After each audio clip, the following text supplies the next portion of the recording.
BA द्वितीय वर्ष के भूगोल के आज के इस क्लास में आप सभी का स्वागत है।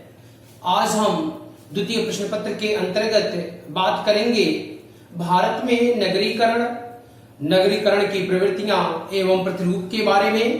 तो ग्रामीण जनसंख्या का रोजगार की तलाश में नगरों की तरफ पलायन ही नगरीकरण कहलाता है।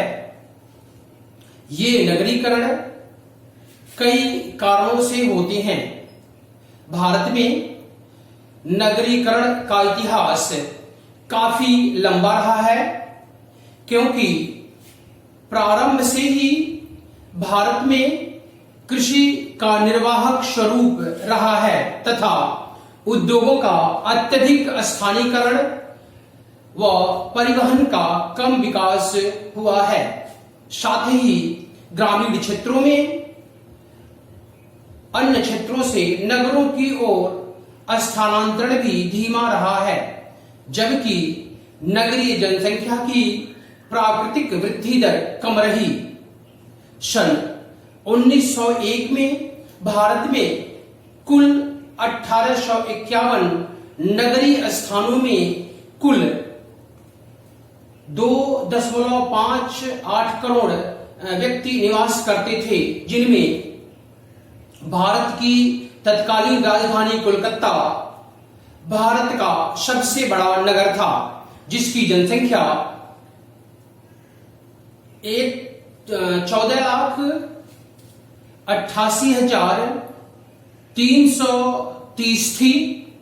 इसके बाद मुंबई व चेन्नई क्रमशः 8,12,912 तथा 5,94,396 की जनसंख्या के साथ दूसरे एवं तीसरे बड़े नगर थे। स्वतंत्रता प्राप्ति के पूर्व से अधिकांश नगर राजधानी, बंदरगाह व औद्योगिक केंद्रों के रूप में थे।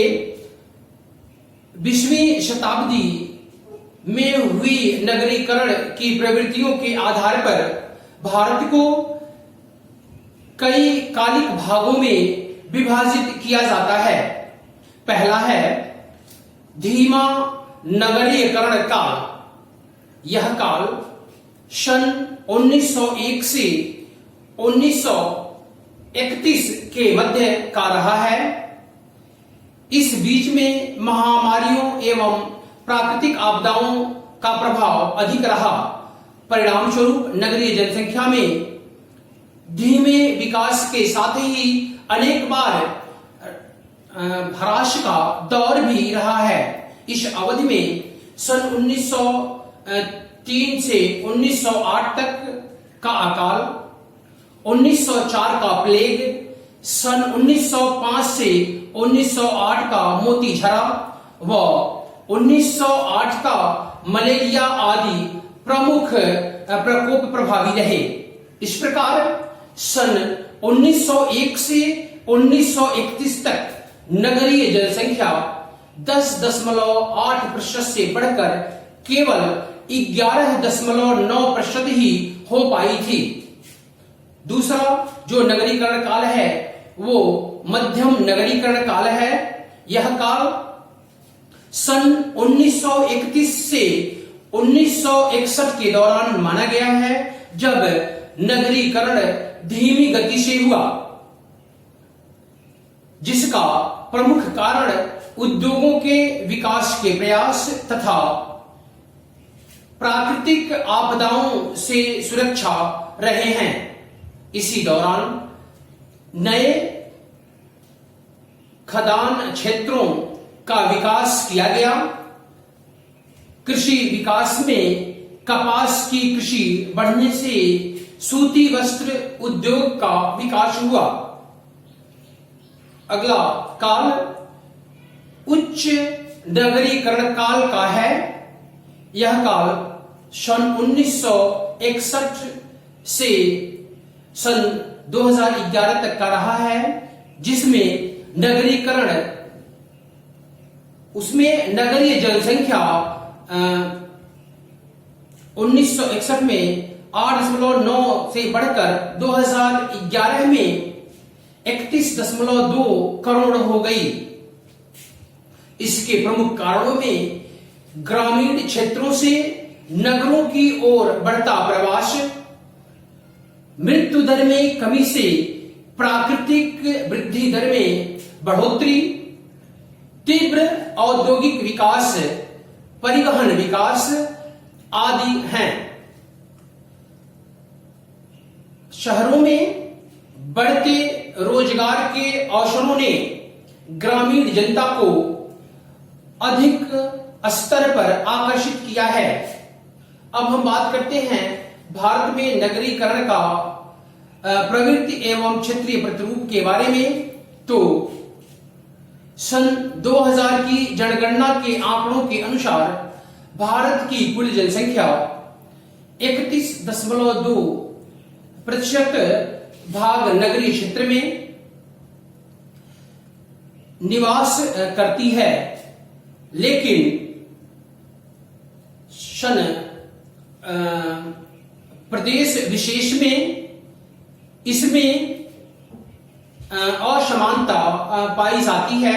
अतः नगरीकरण के आधार पर भारत को कई भागों में विभाजित किया गया है। पहला है उच्च नगरीकृत क्षेत्र। भारत के जिन राज्यों एवं केंद्र शासित प्रदेशों की कुल जनसंख्या का 50% या उससे अधिक भाग नगरीय क्षेत्रों में निवास करते हैं, उनको इस वर्ग में सम्मिलित किया जाता है। दिल्ली 93%, चंडीगढ़ 89%, पांडिचेरी 66% आदि 3 केंद्र शासित प्रदेशों की अधिकतम जनसंख्या नगरीय क्षेत्रों में निवास करती है।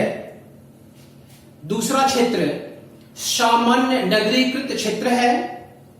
जिन राज्यों की कुल जनसंख्या का 25 से 50% भाग नगरीय क्षेत्रों में निवास करता है, उन्हें सामान्य नगरीय प्रदेश में सम्मिलित किया गया है।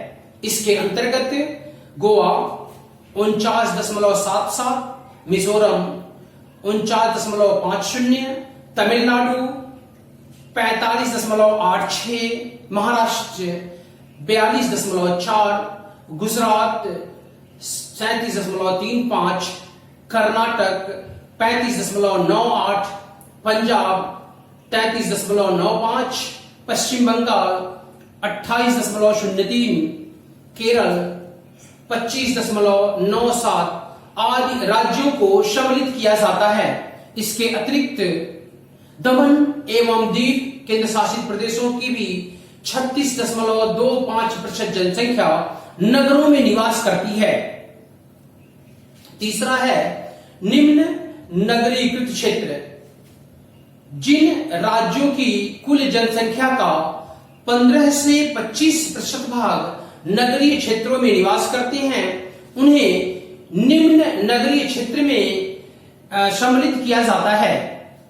जम्मू तथा कश्मीर 24.8, मणिपुर 23.8, राजस्थान 20.8, झारखंड 22.25, उत्तर प्रदेश 20.78, मेघालय 19.63 तथा त्रिपुरा 17.02 इस वर्ग के अंतर्गत आते हैं। अब हम बात करते हैं अगले वर्ग की, जो अति निम्न नगरीकृत क्षेत्र है। जिन राज्यों की कुल जनसंख्या की 15% से कम जनसंख्या नगरों में निवास करती है, उन्हें इस श्रेणी में सम्मिलित किया जाता है। हिमाचल प्रदेश 9.79, सिक्किम 11.10%, बिहार 10.4, उड़ीसा 14.97 आदि राज्यों में अति निम्न नगरीय जनसंख्या पाई जाती है। भारत में सर्वाधिक नगरीय जनसंख्या का प्रतिशत गोवा में तथा सबसे कम हिमाचल प्रदेश में है, जबकि कुल नगरीय जनसंख्या सर्वाधिक महाराष्ट्र में तथा सबसे कम सिक्किम में है। अब हम बात करते हैं नगरीय क्षेत्रों की समस्याओं के बारे में। तो नगर वर्तमान समय में आधुनिक सुविधाओं एवं रोजगार की दृष्टि से सुख सुविधापूर्ण माने जाते हैं, लेकिन अति नगरीकरण की प्रवृत्ति के कारण नगर धीरे धीरे एक समस्या क्षेत्र के रूप में परिवर्तित होते जा रहे हैं। नगरीय क्षेत्रों की प्रमुख समस्याएं निम्न प्रकार से हैं। इसमें पहली समस्या है स्थान संबंधी समस्याएं, दूसरा है आवासीय समस्याएं, तीसरा है परिवहन संबंधी समस्याएं, चौथा है जलापूर्ति की समस्या, पांचवा है विद्युत की समस्या, छठवां है स्वास्थ्य तथा चिकित्सा संबंधी समस्याएं, सातवां है शिक्षा एवं मनोरंजन संबंधी समस्याएं, अगला है नगरीय क्षेत्र से प्राप्त अपशिष्ट पदार्थों की समस्याएं, और अगला है पर्यावरणीय प्रदूषण संबंधी समस्याएं। तो आज के लिए इस वीडियो में इतना ही। धन्यवाद।